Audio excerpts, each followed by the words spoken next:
Кочанските оризопроизводители имаат најлошата година. Цената на оризовата арпа и на белиот ориз е пониска од лани. Здравко Зашков од село Чиплик во својат амбар има складирано 15 тони ориз. За да си плати дел од трошоците морал да предаде дел од количината. Оризовата арпа во моментов се откупува за 17 или 18 денари за килограм.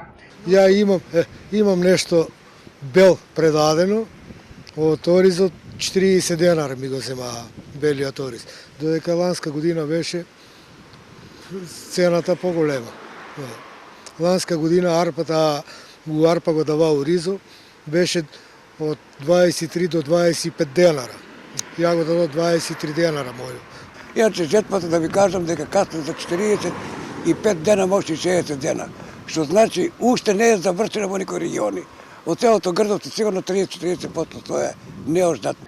Оризопроизводителите бараат подитно да им се исплатат дополнителните 3 денари, што им ги вети владата. Во спротивно, повторно ќе излезат на протести. Значи, премиерот е во оставка, министерот во оставка, ние се останавме со прсто во уста. Само галавеме, тркаме, од тоа нема ништо. Секој иницијативен одбор.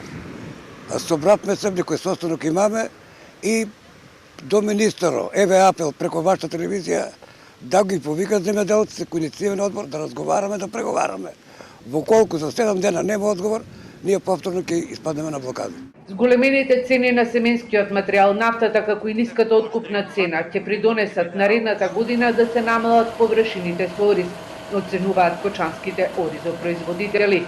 Сметаат дека оваа култура, која е карактеристична за овој регион, пополека ќе ја снимува од нивното поле.